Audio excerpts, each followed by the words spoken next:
वर्णापुरम सिंचाई कॉलोनी वाराणसी के भ्रष्टाचार की अंतहीन कहानी।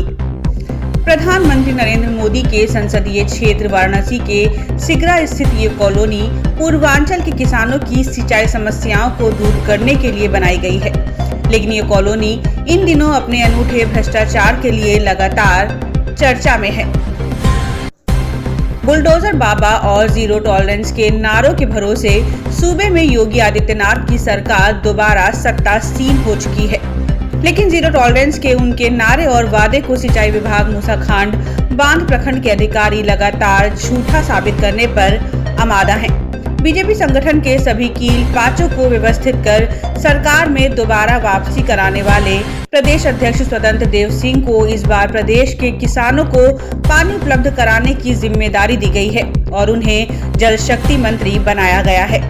लेकिन वाराणसी में बैठे सिंचाई विभाग के अधिकारियों के ऊपर इस सरकार के जीरो टॉलरेंस नीति का कोई असर नहीं है।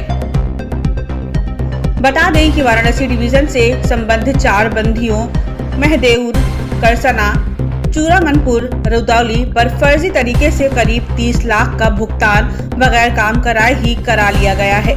इस पूरे भ्रष्टाचार में संबंधित XEN, AE, JE और चीफ ने मिलकर अपना अपना हिस्सा गटक लिया है और कागजों में इन कामों को पूर्ण संपूर्ण बताकर इतिश्री कर लिया गया है। इस संदर्भ में स्थानीय लोगों का कहना है कि इन बंदियों पर पिछले 10 सालों में कोई भी कार्य नहीं कराया गया है, लेकिन कागजों पर सिंचाई विभाग मूसाखांड डिवीजन के अधिकारी हर साल इन पर आया बजट गटक जाते हैं। इस भ्रष्टाचार पर खबर चलाए जाने के बावजूद अधिकारियों के कानों पर जू तक नहीं रेंगती है। गले तक भ्रष्टाचार में डूबा विभाग भ्रष्टाचार पर भ्रष्टाचार कर योगी सरकार के जीरो टॉलरेंस नीति को लगातार ठेंगा दिखा रहा है। अधिकारी मनमानी में लिप्त हैं और लगातार भ्रष्टाचार को बढ़ावा देते हैं। उत्तर प्रदेश का सिंचाई विभाग ही पूरे देश का इकलौता विभाग होता है जहां अधिकारियों पर भ्रष्टाचार के आरोप लगने के बाद उन्हें प्रमोशन दे दिया जाता है।